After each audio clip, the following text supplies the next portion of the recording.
dar la bienvenida a Marcos Capdepón Pacheco, de YPF, a Antonio Aguínaga, de Cervecería Quilmes, bienvenido, y a Gastón González, perdón, un emprendedor que está innovando mucho en el sector y que nos va a contar su experiencia. Bueno, muchísimas gracias. Muchos de ellos, les voy a confesar, se levantaron muy tempranito para llegar acá. En tu caso, viniste de... Tres Arroyos. Tres Arroyos, ayer a la noche. Exacto. No querías jugarte a llegar hoy tempranito. No, muy peligroso. Marcos, en tu caso, no, tenés la suerte de vivir cerquita. Por acá cerca. Y en tu caso, Gastón, ¿a qué hora te levantaste para llegar de Río Cuarto? A las 4. A las 4 de la mañana. Démosle un aplauso, un esfuerzo grande. Además, les cuento que es un día especial para Gastón. Ahora les voy a contar un poquitito más. Él es presidente del grupo Tigombú.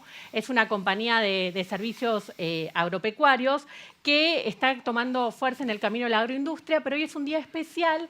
¿Por qué? Contanos un poquitito. Él está hoy empezando a producir en una de las plantas en las que invirtió 4 millones, alrededor de... 4,5 millones de dólares en una planta de bioetanol que justamente hoy le están dando está arrancando. Qué nervios, y estás acá. Muchas gracias. Me imagino que es un día fuerte. Bueno, los voy a presentar.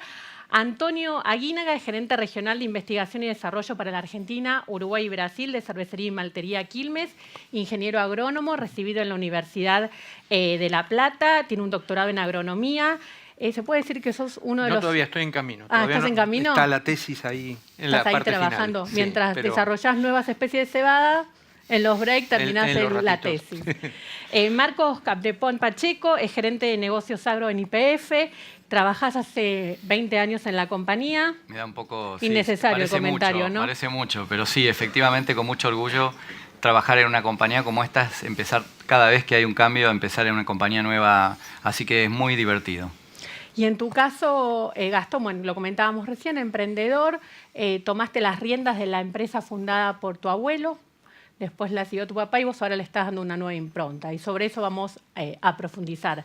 Me gustaría arrancar comentando un dato que nos pone muy contentos. Más de 6.000 personas nos están siguiendo en vivo. No es por generar la expresión, pero nos están mirando bastantes personas. Recordemos que el hashtag es Negocios del Campo, para quienes quieren hacer algún tipo de pregunta, comentario. Y me gustaría arrancar esta charla, Antonio, contándome por qué Quilmes fue invitada a este panel. Es decir, nosotros cuando empezamos a desarrollar un poco el contenido de los eventos, siempre buscamos darle como un valor agregado. Más allá del análisis macro y sectorial, siempre buscamos como lo que viene. ¿Por qué, cuál es la relación que tiene Quilmes con el sector? Bueno, la relación de Quilmes viene desde hace muchísimos años. Yo en nuestras instalaciones de investigación tengo... publicaciones de la revista Surcos del año 1939, donde ya en ese momento había relación de Quilmes con los productores, asesorando, discutiendo, dando recomendaciones sobre la conservación del agua. En aquel momento no había siembra directa, había que hacer buenos barbechos y ya se daba recomendación sobre el uso del agua, sobre la visión de la posibilidad de pérdida de fertilidad de los suelos. Es decir, una cosa realmente de alto nivel de visión al futuro, ¿no? Y durante muchos años Quilmes continuó esa relación con los productores. Había variedades de cebada para producir en Argentina, pero eran variedades importadas, fundamentalmente de Europa, que no respondían a las características ambientales de nuestro país. Y en el año 1974, en ese momento el promedio de cebada estaba alrededor entre 1.000 y 1.500 kilos de rendimiento por hectárea y por año. ¿Y hoy? Y hoy estamos en 3.800. Y en el año 1974, con una visión estratégica realmente increíble de la gente que tomó la decisión en ese momento, instalamos nuestro propio programa de investigación y a partir de ese momento comenzó a progresar el cultivo hasta tener lo que hemos logrado hoy. Si venimos más acá, la producción de cebada en Argentina en la década del 90, en el 90 era de 300.000 toneladas. Hoy estamos entre 3 y 4 millones de toneladas. Es decir, fue un progreso realmente formidable. Y eso se debió fundamentalmente a la obtención de variedades adaptadas, desarrolladas para nuestro país, junto, por supuesto, con el manejo y el conocimiento y el compromiso de los productores que trabajan realmente con el cultivo, que es algo formidable. Productores, asesores, grupos de trabajo, es decir, realmente el cultivo ha tenido un desarrollo impresionante en los últimos años. Y en el caso, Marcos, de YPF, ¿también el trabajo es codo a codo con los productores? Sin duda. Nosotros hace muchos años que estamos en el negocio del agro. En realidad, hace relativamente poco tiempo que lanzamos el nuevo concepto YPF Directo, pero de casi del nacimiento... ¿Cuánto hace? Y el concepto YPF Directo nació en el año 2004-2005 y es un concepto distinto a la forma como la compañía se dirigía hacia el agro hasta ese momento. Siempre estuvimos presentes, para que tengan una idea, somos 50% socios de Profértil, una planta de urea la más grande de la Argentina, y siempre vendimos productos de la compañía en el canal del agro.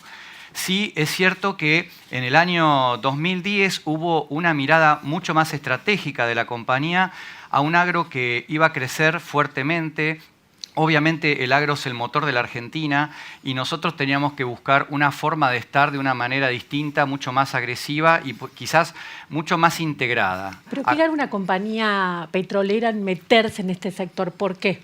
Es muy interesante tu pregunta y en el mundo hay muy pocas empresas como la nuestra que se han dedicado de esta manera al agro. Básicamente hay dos conceptos. El primero es que el agro es un gran consumidor de insumos que tienen que ver con asuntos que tienen que ver tanto de la parte petrolera, por ejemplo el gas natural con el que se hace la urea, y por el otro lado, obviamente los combustibles, pero también la Argentina tuvo un cambio en el año 2010 respecto a que hay una parte de los combustibles que tienen biocombustibles, ya sean biodiesel y bioetanol, y a nosotros eso nos generó un interés de decir, bueno, ¿por qué no nos podemos integrar en la cadena del biodiesel y del bioetanol? Obviamente en la Argentina las leyes protegen mucho a las empresas pyme, empresas grandes no pueden entrar a ese negocio, pero sí fuimos aprovechando el canje de granos, que es una herramienta de cambio muy habitual dentro del campo, y nos fuimos integrando en esa cadena de valor. Hoy hacemos harinas, hacemos cáscaras, hacemos aceites, hacemos biodiesel, exportamos a más de 30 países. Ahora vamos a profundizar un poco, Marcos, cómo se da ese sistema de canjes con granos. Me gustaría profundizar un poco en la historia de Gastón. Bien, como lo presentábamos al comienzo, tiene una empresa agropecuaria que está un poco, digamos, apostando fuerte a la innovación. Tigombú, el grupo Tigombú, como decíamos, fundado por tu abuelo, es una empresa que arrancó con feedlot y hoy, digamos, ¿cuál es el modelo de negocios? Bueno, es una empresa agropecuaria tradicional. ¿Tienen campos en...? Tenemos campos en Córdoba y San Luis. Y sobre todo en San Luis se nos había presentado la problemática de que, bueno, habíamos mejorado mucho nuestra producción. ¿Siempre focalizada en feedlot o no? No, era mixto. Tenemos campos mixtos en San Luis, donde hacemos agricultura y ganadería, donde también tenemos un feedlot, en Buena Esperanza. Productivamente a los campos, sembrando, habíamos llegado ya, creemos que al potencial máximo, entonces necesitábamos buscar algo que nos haga el negocio un poco más rentable, porque al estar lejos del puerto, los fletes nos comían gran parte de esa ganancia. ¿Cuál es la incidencia hoy del flete en el negocio? Y mira, nosotros allá tenemos un flete de 780 pesos, más o menos, que bueno, repercute directamente, o sea, es muy, muy, muy fuerte. La anécdota es que un día estaba firmando cheques de fletes y bueno, se me fue un camión, se me fue otro camión, se me fue otro camión, y digo, algo hay que hacer.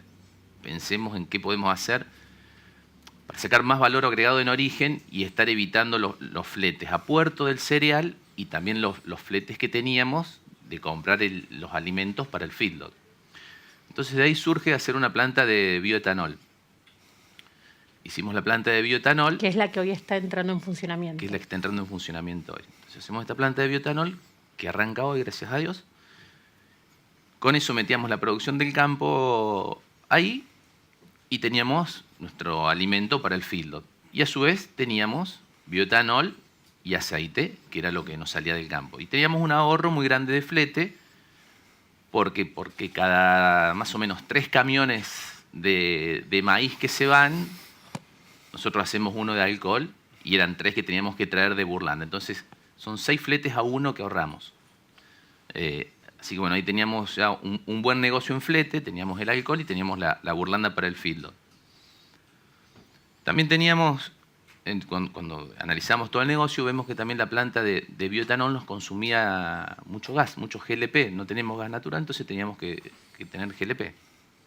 Entonces dijimos, bueno, a ver, ¿cómo podemos hacer para cubrir este gasto de energía? Entonces dijimos, bueno, hagamos biodigestores. Entonces teníamos todos los desechos del feedlot, los aprovechamos, los metíamos adentro de los biodigestores. Maíz picado también del mismo campo lo metemos adentro de los biodigestores. Hacemos biogás, con ese biogás hacemos funcionar unos generadores que nos colgamos a la red eléctrica. Tenemos un contrato con Camesa. Y a su vez hacemos una cogeneración de energía, que es una energía térmica, que es equivalente a lo que necesitamos en la caldera de la planta de bioetanol. Entonces le mandamos ese calor a la planta de bioetanol. Y a su vez tenemos biofertilizante, que es todo el digestato de los digestores, que es biofertilizante que lo volvemos a echar al campo justamente para la producción de todo el maíz que necesitamos para este movimiento. Entonces ahí cerramos todo un círculo virtuoso, espectacular, una integración 360, que bueno, nos cerró por todos lados y bueno, estamos en ese camino. En el caso de Quilmes, ¿con cuántos productores están trabajando y cómo se da ese trabajo? Es decir, digamos desde el inicio. Sí. Nosotros trabajamos hoy en promedio aproximadamente, pues eso es un poquito variable con los años, aproximadamente entre 1.300 y 1.400 productores.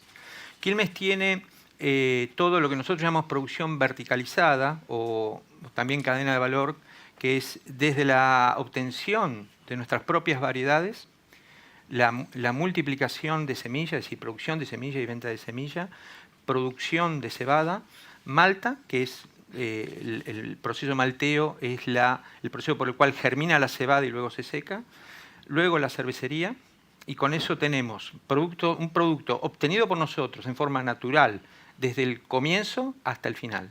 Lo que siempre decimos nosotros es que es la manifestación de la vida, toda esta cadena es la manifestación de la vida, porque para poder tener cebada que germine, para poder hacer malta tiene que germinar, tiene que mantenerse viva, y en el último proceso casi de la producción de cerveza, que es la fermentación, tenemos que proveerles a las levaduras, a las células de levadura, tanto sustancias como azúcares, como aminoácidos, para poder terminar el proceso. Es decir, desde el comienzo hasta el final todo un producto natural. La relación con los productores básicamente es obtener la mejor calidad como para poder obtener ese producto final.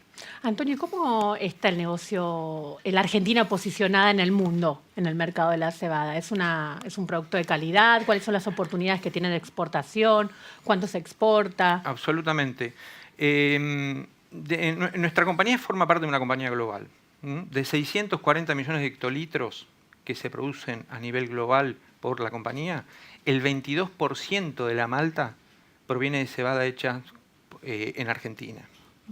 Ese 22% es el porcentaje de cebada que va a Brasil, a Colombia. El año pasado se envió para hacer pruebas industriales que salieron de forma excelente a India y a China. Es decir, hay oportunidades en nuevos mercados. Absolutamente, sí. Y realmente el consumo, si nosotros tenemos hoy una producción entre 3 y 4 millones de toneladas, el consumo interno de cebada para la producción local de Malta, no solamente Quilmes, sino otras empresas, está alrededor de 1 millón, nos queda un excedente para exportación hoy de entre 2, 3, 4 millones, dependiendo, es un poco variable, pero entre 2 y 4 millones de toneladas para exportar.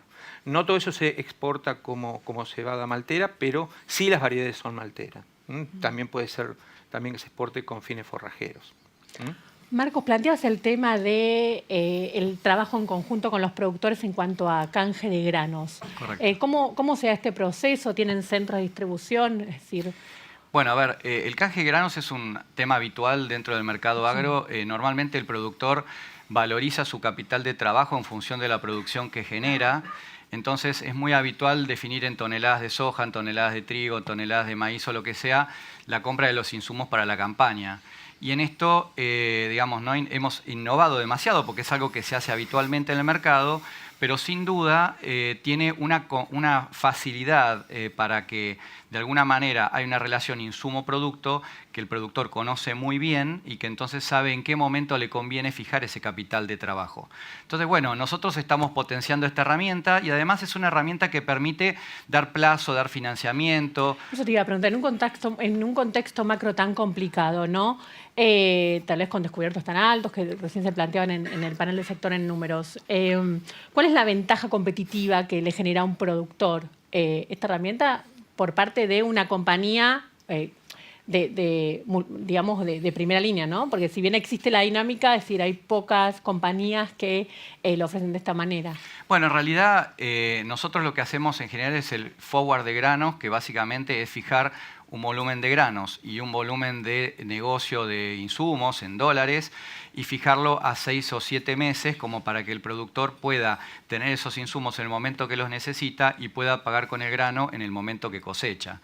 Es una habitualidad, nosotros lo venimos haciendo, primero lo comenzamos con soja, después lo subimos al maíz, ahora estamos lanzando uno de trigo que ahora en plena siembra está dando muy buen resultado. Obviamente los productores siempre se financian y no solamente con el forward, sino que es clave las tarjetas, es clave inclusive el consignado. O sea, hay varias herramientas y hay una diversidad y en función de las características de cada productor, porque no es lo mismo un productor grande, un productor mediano, un productor chico, y hay que adaptar la paleta de productos y también la financiación y todo el combo para que le cierre ese productor en función de sus condiciones. ¿Y cuáles son los números del negocio? ¿Cuánto creció? ¿Cuál es el potencial? Bueno, a ver, nosotros, para que tengan una idea, el negocio agro factura el 10% de los ingresos de la compañía. Cerca de ¿Y creció en el último...? Sí, nosotros venimos creciendo fuertemente. Por ejemplo, el año pasado, en un mercado de fertilizantes que había crecido el 5% promedio, nosotros crecimos un 25%. En un mercado de fitosanitarios que casi no creció o inclusive decreció un poco, nosotros crecimos casi un 15%. Así que estamos tratando de trabajar muy regionalmente. Cada uno de estos YPF directos, que son 105 en todo el país y están diversificados en distintos lugares, porque hablamos mucho de la pampa húmeda, pero las economías regionales necesitan mucho financiamiento, mucha ayuda y mucha especialización. Lugares como el Valle del Río Negro, en Jujuy, en Catamarca, en Formosa y en distintos lugares tratamos de tener una paleta integral lo suficientemente íntegra como para que ese productor se siente identificado, pueda acercarse y a la larga sea un socio estratégico, porque no pensamos simplemente vender commodities, sino realmente asesorarlo, acompañarlo y sabemos que es un desafío de las dos partes. Gastón, en un contexto macroeconómico tan complicado para el sector, ¿qué es lo que te lleva a ejecutar un plan de inversión de 20 millones de dólares? Si bien planteabas el tema de la necesidad de ahorrar costos, de eficientizar el modelo de negocios de tu compañía, igual es jugada la apuesta. Sí, la verdad que sí, pero bueno, vengo de una familia que siempre hemos apostado al país. Mi abuelo empezó de la nada, siempre trabajando, siempre yendo para adelante. Mi padre también. Siempre hemos pensado mucho puertas adentro en ser cada vez más eficiente y trabajar mejor. Y creo que de esta forma, sacando mayor cantidad de valor en origen, produciendo energía, nos cambia de forma importante también el número en el campo. Entonces, creo que es un modelo. ¿Qué es lo que dice el business plan? ¿Cuándo vas a recuperar esa inversión? ¿Cuánto vas a mejorar la rentabilidad? La inversión la estamos recuperando en aproximadamente 6-7 años y el efecto multiplicador de, por ejemplo, si agarramos las mismas toneladas de maíz con una producción tradicional que cosechamos, le descontamos el flete y vemos que nos queda X cantidad de dinero, haciendo toda esta vueltita se multiplica casi por 7. Entonces ese es el número que nos interesa y que nos queda y que, bueno, que lo hace a esto muy viable y es lo que nos lleva a poder encararlo, ¿no? Antonio, planteabas el tema de las diferentes tipos de cebadas que hay en la Argentina, la oportunidad que esto genera. Imagino que también hay como un boom cervecero muy fuerte de cerveza artesanal. ¿Esto mejoró, digamos, los números de la industria? ¿Es beneficioso para una compañía como en la que vos trabajás? En forma general, sí benefició para el país, ¿no es cierto? Es decir... pero vieron un aumento, tal vez, ¿hay un aumento del consumo de cerveza también? Sí, en forma general, sí. Todavía, digamos, el volumen que aporta, vos te referís a lo que es la cerveza artesanal, todavía es un poco bajo, pero de todas maneras, al país realmente es una ventaja muy grande por el hecho que la cerveza artesanal necesitan cebada, necesitan malta y eso es producción local.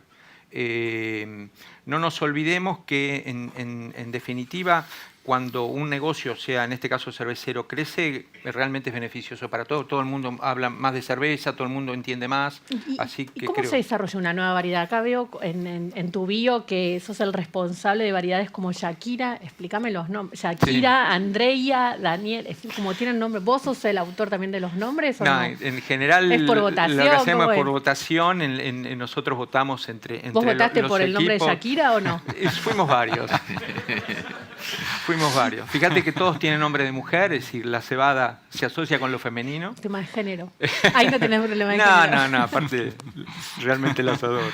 La obtención de una nueva variedad se basa básicamente en la combinación de características que querramos nosotros tener en nuevos individuos. Por ejemplo, imagínate una variedad de cebada, una planta de cebada, para hacerlo más fácil, que tiene una determinada altura, pero que tiene alguna característica de calidad que nosotros queremos capturar. Generalmente las cebadas que son altas se vuelcan, tienen problemas en el campo por el hecho que si vuelcan pueden tener diversos problemas luego de enfermedades o de tamaño de grano.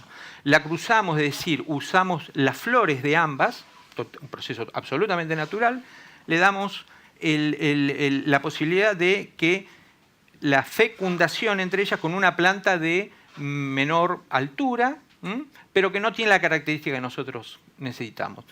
A partir de ese momento comenzamos a seleccionar las combinaciones en el campo, en microparcelas, realmente superficie muy chica, planta por planta de lo que nosotros queremos.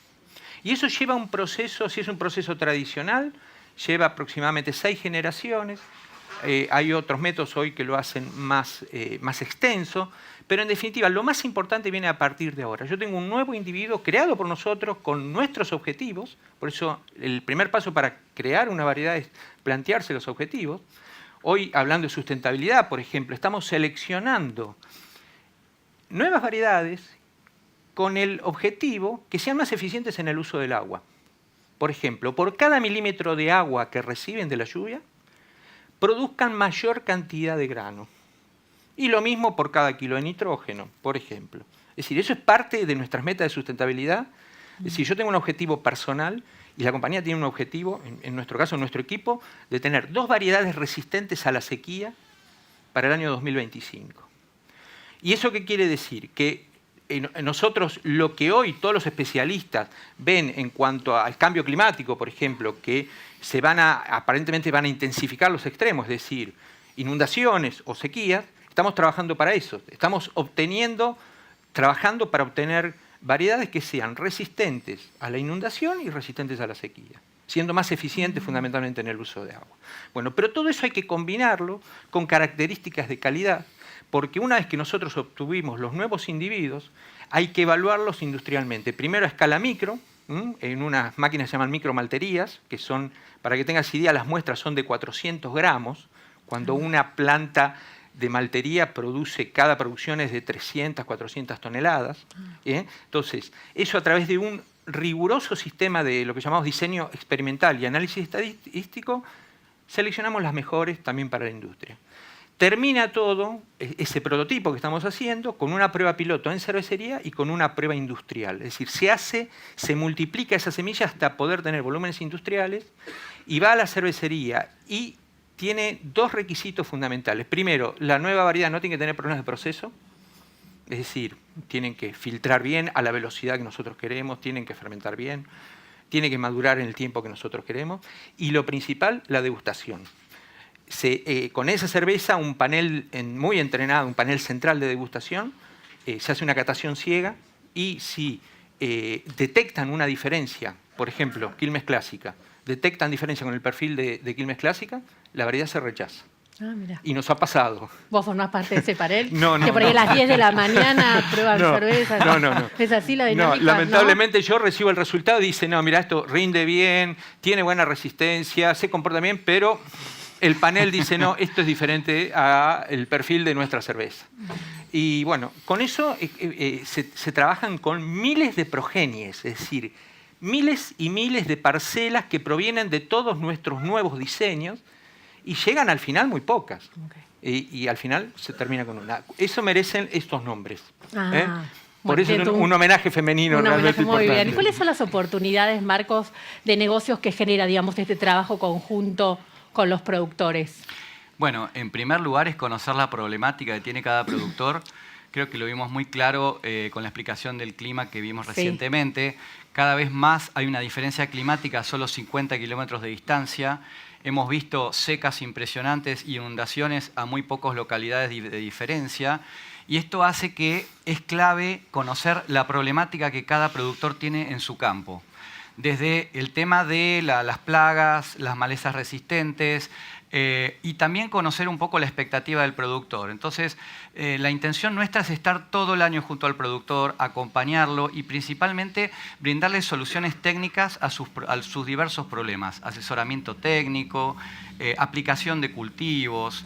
Y en el caso específicamente de la compañía que pueden exportar, digamos, ¿se metieron en el negocio también o no? ¿Exportan algún tipo de no sé, harán, es decir, diversificaron el negocio? Bueno, no? el tema de la exportación y de otros cultivos, aparte de la soja, el maíz y el trigo, un poco lo que comenté, tiene que ver también con darle competitividad al productor. O sea, un productor en una localidad, por ejemplo, en Tucumán, produce arándanos. El año pasado nosotros exportamos arándanos y recibimos como parte de pago de los insumos de ese productor su producción. Y eso no lo hacemos en general con todo, porque imagínense la diversidad de productos que existen, pero sí cada vez más estamos tratando de armar un portfolio de manera tal que el negocio sea un win-win de la compañía con el productor y sea un círculo virtuoso, porque al fin y al cabo lo que todos buscamos es que la producción cada vez más aumente, pero aumente de forma sustentable, finalmente que se apliquen las mejores prácticas,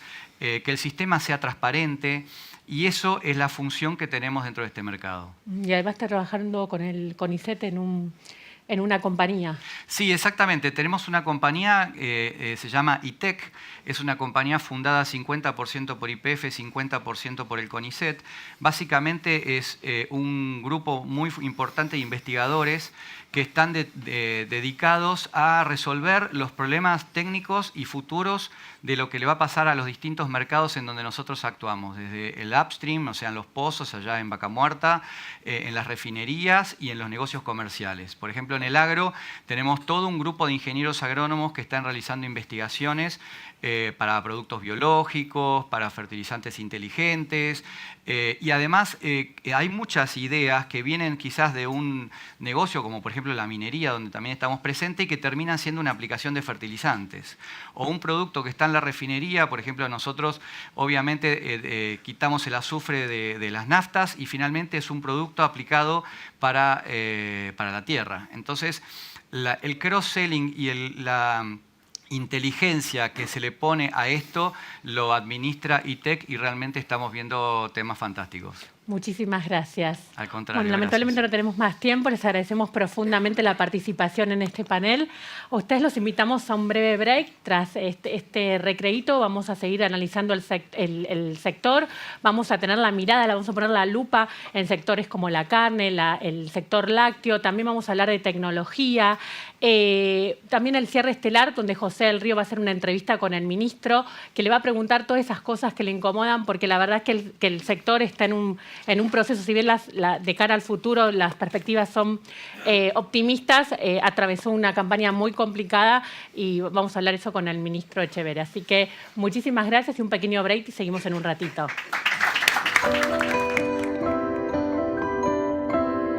Pero hay un punto central en el tema medioambiental. Desde hace algunas décadas en muchas regiones de América se está usando los sistemas de siembra directa o de no labranza. Ese es un cambio sustancial en el tema de conservación. Prácticamente se han reducido al mínimo los riesgos de erosión hídrica y eólica y se ha reducido drásticamente la degradación de suelos. La siembra directa nos permite decir, por primera vez en la historia de la humanidad, que vamos a entregar a nuestros hijos suelos mejores de los que recibimos de nuestros padres. Si estamos en un momento muy positivo y no veo que organizaciones ambientalistas levanten este tema como un tema positivo. América no solo tiene futuro exportando alimentos, sino también know-how y tecnología. Es decir, no solo vender pescado, sino enseñar a pescar. Y me parece que eso contribuiría a diversificar la matriz exportadora de América, porque ya no solo venderíamos alimentos, sino también maquinarias, insumos, know-how, cerebros, managers, y me parece a mí que la integración América-África es algo absolutamente inexplorado, dejado de lado, y ahí es donde está nuestro futuro, yo creo que de más impacto.